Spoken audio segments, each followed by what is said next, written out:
शंकराचार्य जी एक बहाना बन गए, निशाना कहीं और है। योगी को हटाने के लिए जो हथियार यूज किए जा रहे हैं उनसे योगी जी आज निशाने पे हैं। दिल्ली ने चक्रव्यूह में घुसा दिया है। अब क्या इस चक्रव्यूह से बाहर निकल पाएंगे योगी? नमस्कार दोस्तों, कैसे हैं आप लोग। उम्मीद है आप सभी अच्छे होंगे।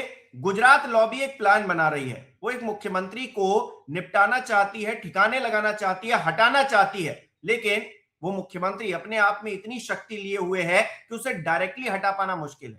तो क्या एक बहाना मिल गया है गुजरात लॉबी को उस मुख्यमंत्री को हटाने का? जी हां, बात उत्तर प्रदेश के मुख्यमंत्री योगी आदित्यनाथ की मैं कर रहा हूं। और जो हाल ही में विवाद चल रहा है शंकराचार्य को लेकर, उसके तले क्या कुछ बहुत बड़ा पक रहा है। बात करेंगे केपी मलिक जी बृहस्पतिवार से। नमस्कार सर, स्वागत है आपका। धन्यवाद हिमांशु जी, आपका और आपके दर्शकों का भी। जी केपी सर, ये क्यों कहा जा रहा है कि योगी आदित्यनाथ को निपटाने की, उनको हटाने की कोशिशें की जा रही हैं, और जो कोशिशें हैं अब वो और तेज इसलिए हो गई हैं क्योंकि शंकराचार्य एक बहाने के तौर पर सामने आ गए? देखिए हिमांशु जी, मैं जो उत्तर प्रदेश में ये सियासी घमासान चल रहा है योगी और शंकराचार्य जी का, मैं इसको इस प्रकार से देखता हूं कि शिवलिंग पे बिच्छू बैठ गया है और बिच्छू को हटाना है तो हाथ से आप हटा नहीं सकते। जूता चप्पल कोई चीज का प्रयोग आप कर नहीं सकते, शिवलिंग को लग जाएगा। इसको हटाया कैसे जाए? बड़ी सावधानी से, बड़ी रणनीति से, बड़े तरीके से हटाना होगा, नहीं तो ये तो कब्जा करके बैठ गया, ये तो हटेगा नहीं और मामला कैसे चले। तो बाबा ने जिस प्रकार से उत्तर प्रदेश में अपना वर्चस्व जमा लिया है और उस वर्चस्व का परिणाम आपने देखा 2024 के लोकसभा चुनाव में, तो अब बाबा को हटाना है। दिल्ली बहुत मजबूत स्थिति में है आज की डेट में। संगठन की कमान भी उनके हाथ में पूरी तरह आ चुकी है। अब सब मामला तैयार है। शंकराचार्य जी जाने अनजाने में एक बहाना बन गए, एक मोहरा बन गए हैं। निशाना कहीं और है, पटकथा कहीं और लिखी जा रही है।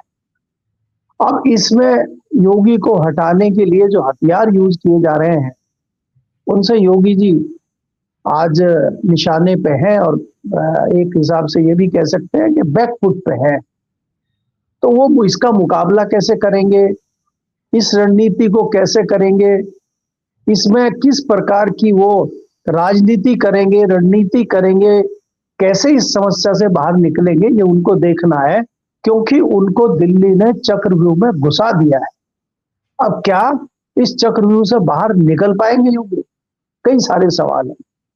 मैं इसको इस प्रकार से देखता हूं, अगर मेरे से कोई सलाह इस मामले में दे तो मुझे लगता है कि समझदारी ये है, क्योंकि ये सीधा सीधा मामला योगी जी की गर्दन तक पहुंच गया है। भाई आज आप कह रहे हैं कि हिंदू खतरे में है, तो ये तो चरितार्थ हो गया है कि हिंदू खतरे में, वास्तव में हिंदू खतरे में।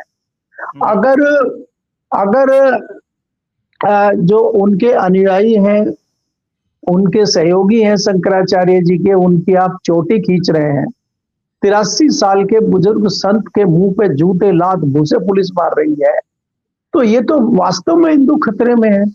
शंकराचार्य जी कह रहे हैं कि इस तरह की परिस्थिति बची है, तो वास्तव में हिंदू खतरे में है। तो अगर हिंदू खतरे में है तो ऐसा खतरा तो कभी हिंदुत्व पे मुगल काल में या ब्रिटिश काल में भी नहीं आया।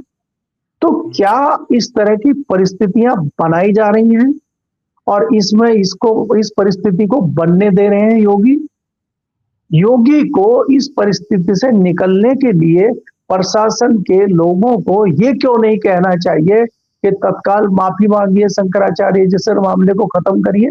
या बढ़िया तब रहता कि योगी जी सीधे सीधे पहुंच जाते और कहते ये तो आपकी सरकार है, ये तो संतों की सरकार है, ये तो हिंदुत्व की सरकार है, इसमें ऐसे कैसा हो सकता है, कैसे संभव है, और इस मामले का पटापेक्ष वही हो जाता। लेकिन पता नहीं किस आवेश में, किस बहकावे में या किन अफसरों के कहने से भ्रमित योगी जी यहाँ दिखाई देते हैं। सबसे पहले सबसे बड़ी गलती यह करते हैं कि वो जो मूर्ति तोड़ी गई थी उन्होंने कह दिया कि एआई निर्मित है। आपको कैसे पता ये एएनआई निर्मित है? आप गए थे क्या? आपने दौरा किया उसका, स्पॉट पे गए आपने देखा क्या क्या हुआ है?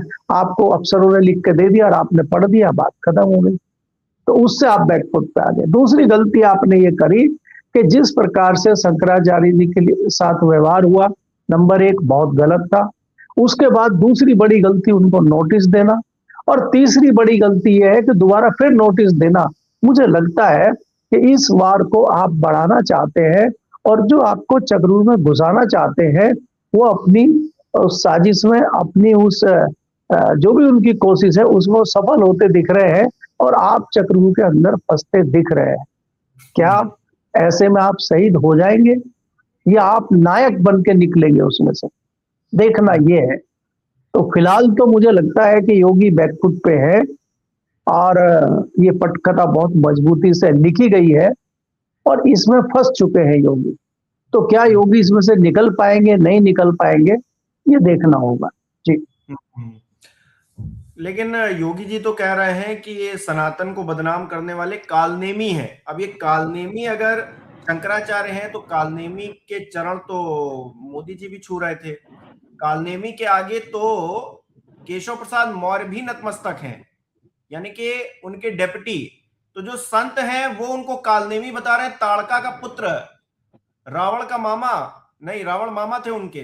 तो मतलब उस तरह से अगर देखा जाए तो योगी आदित्यनाथ संत होते हुए जो कर रहे हैं, और उनके डिप्टी जो संत नहीं है वो जिस तरह से देख रहे हैं। बीजेपी भी दो फाड़ इस मामले पर हो गई है, तो ये तो और बड़ी मुश्किल हो गई है। देखिए हिमांशु, मैंने आपको पहले कहा ये पटकथा लिखी गई है, और तमाम जो अभिनय करता है वो उसी तरह से अभिनय करेंगे। कहाँ थे आज तक केशव मौर्य? केशव मौर्य तो पिछले, मुझे लग रहा है 15 दिन से कोई बयान उनका कहीं आया नहीं है। वो तो चुपचाप बैठे थे। वैसे वो बहुत मुखर होके बोलते हैं, तो पिछले 15-20 दिन से हर मामले पर चुप्पी क्यों साधे हुए थे वो? उन्होंने अहिल्याबाई होलकर की मूर्ति जब तोड़ी गई उस पर कोई बयान नहीं आया केशव मौर्य जी का। अचानक दिल्ली से जाने के बाद जो नए राष्ट्रीय अध्यक्ष बने, उस प्रोग्राम में मोदी जी का और अमित शाह जी का आशीर्वाद लेने के बाद ऐसी क्या उनमें स्फूर्ति आ गई, ऐसी क्या उनमें जो है ताकत आ गई कि धड़ाधड़ बयान शुरू कर दिए उन्होंने मीडिया को बुला के। और उसको उल्टा बयान जो जो योगी बयान दे रहे हैं उसके उलट बयान दे रहे हैं। योगी जी कह रहे हैं ये कालनेमी है शंकराचार्य, और वो कह रहे हैं नहीं ये परम पूज्य भगवान है शंकराचार्य और सम्मानीय है। तो ये क्या चल रहा है पार्टी के अंदर? ये कहां से निर्देश आ रहे हैं? ये किस दिशा में उत्तर प्रदेश की राजनीति जा रही है? और ऐसे में विपक्ष को बहुत अच्छा मौका भी मिल रहा है। तो मेरा मतलब ये है कि ये दिल्ली की कारस्तूनी है, और उसी के तहत ये सारी जो है, इसको कहें आप, एक लीला चल रही है उत्तर प्रदेश में। और लीला के अलग अलग पात्र हैं, अलग अलग अभिनय करता है, अलग अलग लोग हैं जो अपना अपना अभिनय कर रहे हैं, अपनी अपनी जिम्मेदारी निभा रहे हैं। अब इसका परिणाम क्या होगा, इसका पटापेक्ष क्या होगा, वो अगले कुछ दिनों में आपको दिखाई देगा जी। अच्छा, बाबा रामदेव हैं या फिर तमाम और बाबा हैं जो योगी आदित्यनाथ की तरफ है, कहीं ना कहीं एक तरफ से उनको मानेंगे कि वो सरकार के पक्ष में ज्यादा रहते हैं। वो शंकराचार्य को बता रहे हैं कि ऐसा विवाद नहीं करना चाहिए, साधुओं के बीच विवाद नहीं करना चाहिए, इस्लामीकरण करने की कोशिश की जा रही है। तो ये जो राजनीतिक तौर पर भी दो धड़े हो गए, भारतीय जनता पार्टी के भीतर भी दो धड़े हो गए हैं, और सामाजिक तौर पर भी जो दो धड़े हो रहे हैं, ये किस तरफ जा रहे हैं? मतलब एक मामले ने क्या पूरे समाज को दो करके रख दिया, हर क्षेत्र में, सामाजिक तौर पर भी, राजनीतिक तौर पर भी। बाबाओं का जो अखाड़ा है उस तौर पर देखें, उस नजरिए से देखें तो वहां पर भी। देखिए हिमांशु, अगर आप देखें इसमें कोई दो राय नहीं है कि दो धड़े बन गए हैं। चाहे वो धार्मिक लोगों का धड़ा हो, चाहे वो राजनीतिक लोगों का धड़ा हो, चाहे वो भारतीय जनता पार्टी के अंदर का भी धड़ा हो, वहां पे भी 2 ग्रुप 3 ग्रुप बन गए। लेकिन आपको ये देखना होगा कि लोग कह क्या रहे हैं। जो सबसे अच्छी समझदारी की और सही बात कही है, मैं उसमें लेता हूं जो शंकराचार्य हैं, जैसे पुरी के शंकराचार्य हैं, बाकी दूसरे शंकराचार्य हैं, उन्होंने ये कहा है कि प्रशासन को माफी मांगकर इस मामले को खत्म कर देना चाहिए। क्योंकि हम भी मान के चल रहे हैं कि कहीं ना कहीं प्रशासन ने शंकराचार्य जी के साथ दुर्व्यवहार किया है और गलती की है। तो अगर ये गलती की है तो इस गलती का पटापेक्ष कैसे हो, ये गलती को कैसे खत्म किया जाए, तो इसका सबसे अच्छा तरीका होता है समझदार, पढ़े लिखे और ज्ञानी व्यक्तियों में कि वो क्षमा याचना करते हैं। तो मुझे लगता है कि अधिकारियों को क्षमा याचना करनी चाहिए और इसमें योगी को बड़ा दिल दिखाते हुए आगे आना चाहिए। वो खुद भी, मैं तो कहता हूं, स्वयं भी माफी मांगे। अगर वो नहीं मांगेंगे तो वो तो फिर रावण की परिस्थिति में आ गए ना, कि आप नहीं मांगेंगे और आप माफी अगर नहीं मांगेंगे तो आपका राजपाट खत्म हो जाएगा। आप भी संत हैं, संत समाज से आते हैं। अगर आपके नेतृत्व की सरकार इस प्रकार का आचरण करेगी तो कहीं ना कहीं संतों में भी एक इस तरह का आवेश होगा और एक इस तरह की सोच जाएगी कि संतों को या इस प्रकार से परेशान एक हिंदुत्ववादी सरकार के जो नेता हैं और खुद योगी हैं, खुद समाज इस समाज से आते हैं, उनके दौरान अगर ऐसा हो रहा है तो ये योगी के पक्ष में नहीं जाएगा, ये योगी की छवि को नुकसान होगा। मैंने तो, आपने देखा, आज लिखा भी है इस पे कि ये योगी की छवि को खत्म करने का मामला है। और शंकराचार्य तो सिर्फ बहाना है, शंकराचार्य तो सिर्फ मोहरा बन गए हैं परिस्थिति जन्य। उनका कोई लेना देना राजनीति से नहीं है, उनका कोई लेना। देखिए, शंकराचार्य खाली योगी जी को निपटाने के लिए या योगी जी के पीछे पड़ गए ऐसा तो कुछ नहीं। वो तो समय समय पे सामाजिक बातें कहते भी हैं, राजनीतिक लोगों को हड़काने का और सवाल उठाने का काम वो करते रहे, चाहे विपक्ष के राहुल गांधी हो। और आप अगर याद करेंगे अखिलेश यादव की सरकार के दौरान भी उनके कड़वे जो है वक्तव्य आते थे, उनके सीधे सीधे सवाल होते थे अखिलेश यादव से भी। तो सत्ता में जो रहेगा संत समाज उनको दिशा देने का काम करेगा और संत समाज तो अपनी बात रखेगा।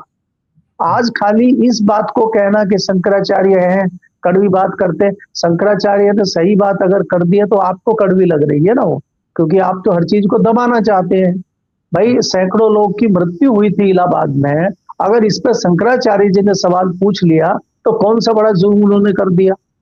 आपने तो माना ही नहीं था कि वहां पे किसी की मृत्यु हुई है। वो तो जब पीएमओ का ट्वीट आया आपने तब माना। तो आप तो हर चीज को दबाना चाहते हैं। और आपका मतलब यहाँ प्रशासन का मतलब है, आपका मतलब यहाँ सरकार के नौकरशाही का मतलब है। नौकरशाही कहीं ना कहीं आपको भ्रमित कर रही है और मुझे लगता है उस नौकरशाही के अंदर कुछ लोग दिल्ली के इशारे पे काम कर रहे हैं इस तरह की। इसलिए ये परिस्थितियां यूपी में बनी है और ये योगी के लिए नुकसानदायक साबित होंगी आने वाले समय में, मुझे ऐसा लगता है। अच्छा, राजनीतिक तौर पर इसमें किसको फायदा होने वाला है? क्योंकि हम हर चीज को अगर चुनाव से जोड़कर देखें, उन परिस्थितियों से जोड़कर देखें जो 1 साल बाद होने वाली है, तो राजनीतिक तौर पर योगी आदित्यनाथ को नुकसान होगा, लेकिन अगर भारतीय जनता पार्टी पूरी इसमें नुकसान में रहेगी तो फायदा किससे होगा? देखिए हिमांशु, अगर आप देखें, मैं फिर आपको वहीं ले जाता हूँ, 2024 में जो नुकसान भारतीय जनता पार्टी को बड़ी तादाद में हुआ उसका सीधा सीधा फायदा समाजवादी पार्टी और कांग्रेस को मिला। तो जो आपका मुख्य विपक्षी दल है उसको सीधे सीधे फायदा होगा। भाई, भारतीय जनता पार्टी की इस आपदा का जो अवसर मिलेगा वो समाजवादी को मिलेगा, मिला है पहले। जिस प्रकार से भारतीय जनता पार्टी के अंदर ये मामला बढ़ेगा, लड़ाइयां आपस में होंगी, तो उसका सीधा सीधा फायदा समाजवादी पार्टी को मिलेगा। और मैं तो ये भी कह सकता हूं कि इसका आभास समाजवादी पार्टी को है, इसीलिए समाजवादी पार्टी भी शंकराचार्यों से बात करने, शंकराचार्यों की आवाज उठाने की कोशिश कर रही है। आपने देखा कि अखिलेश यादव ने सीधे शंकराचार्य को फोन किया, नहीं तो अखिलेश यादव बहुत आगे बढ़ के कुछ चीजें करते नहीं है, वो सिर्फ ट्वीट ट्वीट खेलते हैं। कभी उन्होंने अभी पिछले 6 महीनों का अगर आकलन आप करें, कहीं कोई ऐसा बहुत बड़ा पार्लियामेंट में सवाल पूछने का काम, सड़कों पर उतरने का काम, आप अगर यूपी में देखेंगे भ्रष्टाचार हो, टीचर की प्रॉब्लम हो, जो बेरोजगारी चल रही है उसकी प्रॉब्लम हो, महंगाई की प्रॉब्लम हो, बहुत सारी शिक्षा की प्रॉब्लम हो, बहुत सारी प्रॉब्लम चल रही है, लेकिन किसी पे उन्होंने कोई एग्रेसिव होके कोई आंदोलन किया हो, कुछ किया हो, ऐसा नहीं है। ट्वीट जरूर करते हैं, लेकिन उनका शंकराचार्य को फोन करना और इस तरह का एक दिखाना कि हम आपके साथ हैं और हम संत समाज से ना होते हुए भी आपका इतना सम्मान करते हैं, और हमारी सरकार में भी आपने तमाम तमाम सवाल हमारे ऊपर उठाए लेकिन हमने कभी इस तरह का रिएक्शन नहीं दिया, ये उनको याद दिलाना जताता है कि कहीं ना कहीं अखिलेश यादव भी आपका में अवसर ढूंढ रहे हैं, और निश्चित तौर पे इसका फायदा मुख्य विपक्षी दल होने के नाते उनको होगा।